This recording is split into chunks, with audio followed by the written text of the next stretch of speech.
खामोश पहाड़ों, बर्फ से ढके हुए मैदानों और नीले आसमान के साए में एक ऐसी सरजमीन छुपी है जो सदियों से दुनिया से कटी हुई है।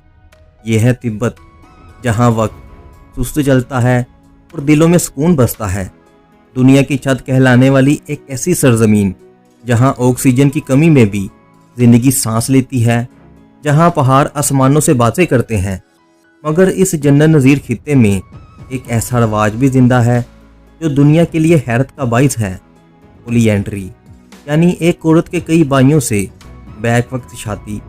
तो आए हमारे साथ चलें तिब्बत के दूर दराज और पुरसरार दहातों की तरफ, जहाँ फितरत और रवायात, मोहब्बत और कुर्बानी, अकीदा और हकीकत सब एक दूसरे में यूं घुल मिल गए हैं जैसे बर्फ में छुपा हुआ सुकून। तिब्बत के देहात पहाड़ों के दामन में बसा हुआ वो जहां है जहां जदीद दुनिया की चमक दमक नहीं पहुंची। यहाँ के लोग छोटे छोटे घरों में रहते हैं जो पत्थरों और लकड़ी से बने होते हैं। देहात ज़्यादातर खाकाहों के करीब होते हैं क्योंकि तिब्बत की ज़िंदगी मज़हब से जुड़ी हुई है। यहाँ के गांव जैसे लामू, निगारी या शगोत्से कुदरती खूबसूरती में गुम एक अलग दुनिया महसूस होते हैं। हर तरफ सुकून और हर फर्द की ज़िंदगी सादगी और मेहनत पर मबनी। तिब्बत के गांव तिब्बत के प्लेटियो में वाक़या है। ये प्लेटियो दुनिया के सबसे ऊंचे मुकाम है, जिसे दुनिया की छत भी कहा जाता है, जिसकी औसतन बुलंदी 4500 मीटर यानी 14,800 फुट से भी ज़्यादा है। ये इतनी ऊंची जगहों पर है कि इसका अंदाज़ा एक ग्राफ से लगाते हैं। तो चलिए जानते हैं कि एल्टीट्यूड क्या होता है। ये सी लेवल से 1600 से 2500 की मीटर की बुलंदी पर से हाई एल्टीट्यूड कहा जाता है। यहाँ पर उल्टी आना, अचानक से मूड चेंज होना और सर दुखना आम बात है। और 3500 से 4000 मीटर की बुलंदी से वेरी हाई एल्टीट्यूड कहा जाता है। यहाँ पर आपको ऐसा लगेगा कि टाइम स्लो हो गया हो, सांस लेने में तंगी होगी और एक्सट्रीम लेवल का सर दर्द भी हो सकता है। और 5000 मीटर से ऊपर को एक्सट्रीम हाई एल्टीट्यूड कहते हैं। यहाँ आपको अजीबोगरीब चीज़ें नज़र आएंगी और याददाश्त भी कमज़ोर हो जाएगी। और 8000 मीटर को डेड जोन कहा जाता है, जो कि माउंट एवरेस्ट की ऊंचाई है, जहाँ पर ऑक्सीजन इतनी लो होती है कि आपके ब्लड सेल ख़त्म होना शुरू हो जाते हैं और कुछ ही वक्त में मौत भी हो जाती है। इसी वजह से आपको यहाँ एरोप्लेन भी उड़ते हुए नज़र नहीं आएंगे, क्योंकि एरोप्लेन 8000 मीटर की ऊंचाई पर ही उड़ते हैं। लेकिन तिब्बत में कुछ पहाड़ तो इतने बड़े हैं कि वो 8000 मीटर से भी ऊपर हैं। तो यहाँ से आप तिब्बत में रहने वाले लोगों की सख्ती और पहाड़ों को सर्फ करने वालों की हिम्मत का अंदाज़ा लगा सकते हैं। बहुत से तिब्बत के गांव बहुत बुलंद मकामात पर वाक़या हैं और कुछ गांव तो 5000 मीटर से भी ऊपर वाक़या हैं, जिसके लिए रहायशियों को कम ऑक्सीजन की सतह के मुताबिक अपने आप को ढालना पड़ता है। इतनी ज़्यादा ऊंचाई की वजह से तिब्बत के गांव का मौसम भी बहुत सख्त होता है। सर्दियां इंतहाई सर्द, इसमें दर्जा हरारत अक्सर मनफी हो जाता है, जबकि गर्मियां हल्की और मुख्तसर होती हैं। तिब्बत के गांव शानदार कुदरती मनाज़र से घिरे होते हैं। इनमें बर्फ से ढके पहाड़, साफ नीली झीलें और वसी घास के मैदान शामिल हैं। तिब्बत के गांव की आबादी मुख्तलिफ होती है। कुछ गांव में सिर्फ चंद दर्जन रहायशी होते हैं, जबकि दूसरों में सैकड़ों की तादाद भी हो सकती है। तिब्बत में एक बड़ा ही अजीबोगरीब रवाज भी है।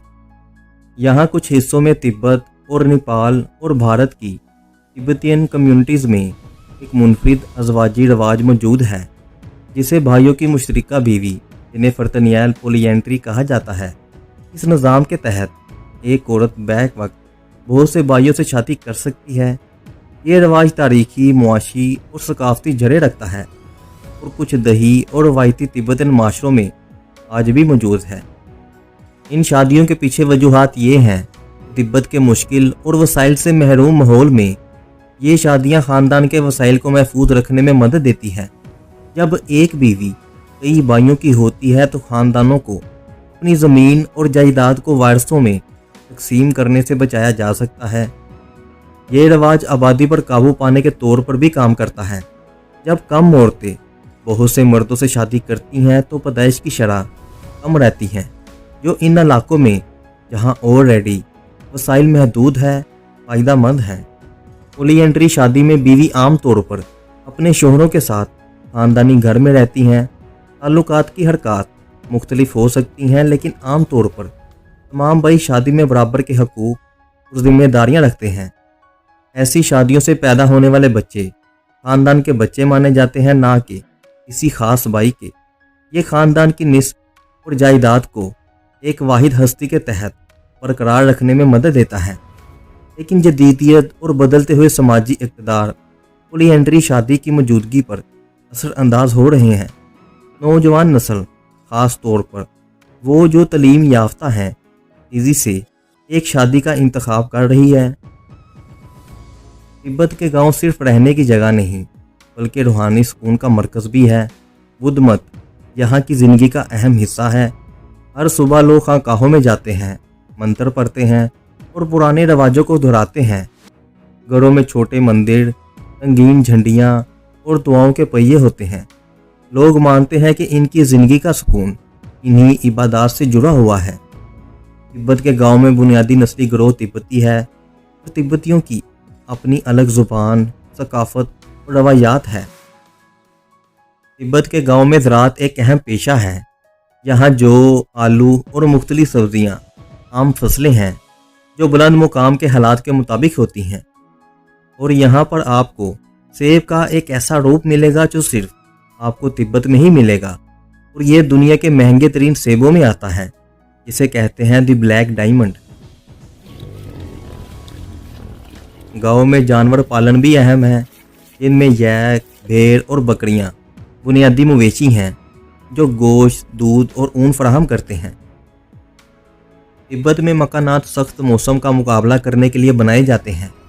یہ عام طور پر پتھر اور مٹی کی اینٹوں سے بنے ہوتے ہیں، جن کی چھتیں چپٹی اور کھڑکیاں چھوٹی ہوتی ہیں تاکہ گرمی برقرار رہے۔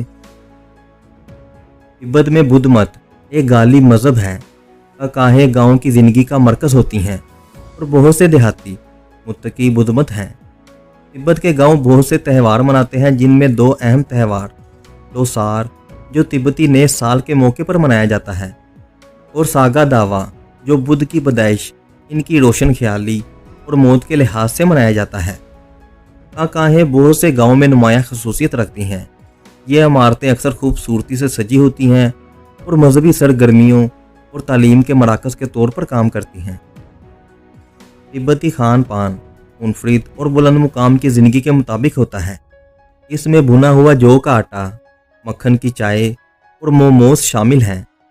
بہت سے تبتی گاؤں میں جدید بنیادی ڈھانچے محدود ہیں، جن میں سڑکیں، بجلی اور صحت کی سہولیات اکثر ناپید ہیں۔ یہاں کے رہائشیوں کو بھی تعلیم تک رسائی نہ ہونے کے برابر ہے۔ کچھ گاؤں میں چھوٹے اسکول تو ہو سکتے ہیں، جبکہ دیگر بنیادی تعلیم کے لیے خانقاہوں پر ہی نثار کرتے ہیں، اور اعلیٰ تعلیم کے لیے اکثر بڑے شہروں کا سفر کرنا پڑتا ہے، اور صحت کی دیکھ بھال کی سہولیات بھی نہ ہونے کے برابر ہے۔ ایجوکیشن اور ہیلتھ فیسیلیٹیز نہ ہونے کی بنیادی وجہ یہاں کی اونچائی ہے، جہاں آکسیجن بہت کم ہے، اس لیے دوسری جگہوں کے لوگ یہاں آ کر کام نہیں کر سکتے۔ لیکن اپنی خوبصورتی اور منفرد طریقہ زندگی کی وجہ سے بہت سے ایڈونچر کے شوقین یہاں گھومنے آتے ہیں، لیکن ان میں سے کچھ اتنی سختیوں کی وجہ سے آدھے راستے سے ہی واپسی کا راستہ اختیار کر لیتے ہیں، اور سیاحت گاؤں کی معیشت میں اہم کردار ادا کرتی ہے۔ گاؤں والے اپنے گھروں میں ہوم سٹے کی جگہ بھی رکھتے ہیں تاکہ گھومنے والے یہاں آ کر سٹے کر سکیں، یہاں کے لوگوں کا طرز زندگی دیکھ سکیں اور ان کو سمجھ سکیں۔ فگتال جو اپنی چٹان کے کنارے بنی ہوئی خانقاہوں کے لیے جانا جاتا ہے، یہ سب سے دور دراز اور خوبصورت خانقاہوں میں سے ایک ہے۔ یہاں صرف پیدل یا گھوڑے پر سوار ہو کر ہی پہنچا جا سکتا ہے۔ لو گاؤں مانسلو پہاڑ کے نظاروں کے لیے مشہور ہے۔ یہ ایک ٹریکنگ مرکز ہے اور ثقافتی مقام کے طور پر کام کرتا ہے۔ اس میں قدیم گومپا جو بدھ مت کے مندر ہیں، اور یوبنگ جو ایک دور دراز گاؤں ہے جو اپنی قدرتی خوبصورتی کے لیے جانا جاتا ہے۔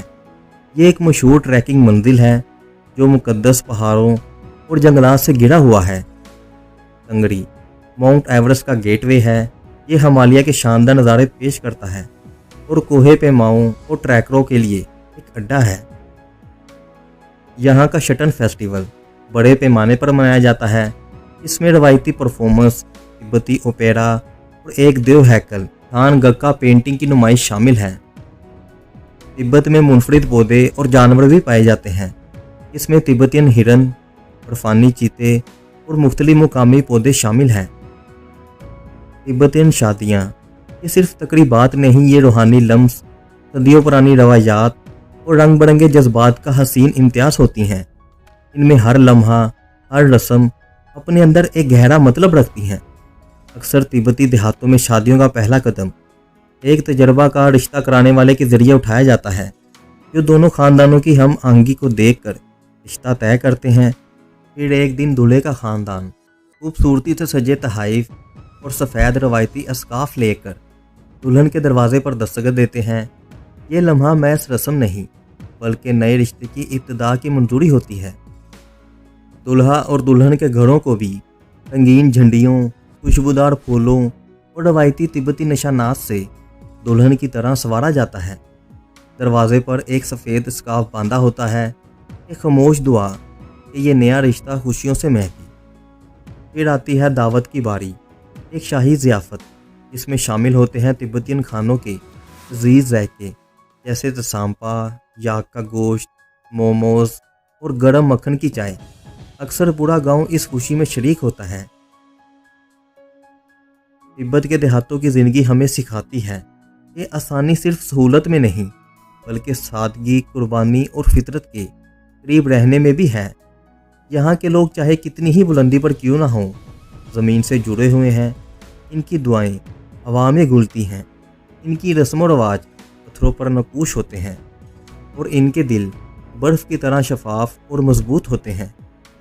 पोलीएंड्री जैसा रवाज हमें हैरत में डाल सकता है, मगर तिब्बत के लोग से एक ज़िंदा हकीकत जो एक समाजी हिकमत और ख़ानदानी बका की सूरत में जीते हैं। जदीद दुनिया से कटा हुआ मगर अंदर से बेहद गहरा और पुरमुअज़्ज़ज़ ये कल्चर हमें वो सबक देता है जो हम शहरों की हलचल में खो चुके हैं। ये तिब्बत है, खामोश, बुलंद और रूह से भरपूर। यहाँ ना सिर्फ पहाड़ बुलंद हैं, बल्कि यहाँ के लोग भी अपने कल्चर, सब्र और सादगी में बेमिसाल हैं। अगर ये वीडियो आपको पसंद आई हो तो लाइक करें, कमेंट में अपनी राय ज़रूर दें और हमारे चैनल को सब्सक्राइब करना ना भूलें, ताकि हम आपको मज़ीद ऐसे ही अनदेखे मगर दिल को छू जाने वाले मकामात से रोशनास करवा सकें। मिलते हैं आपसे अगली वीडियो में। तब तक हमारे चैनल की दूसरी वीडियो देखते रहें।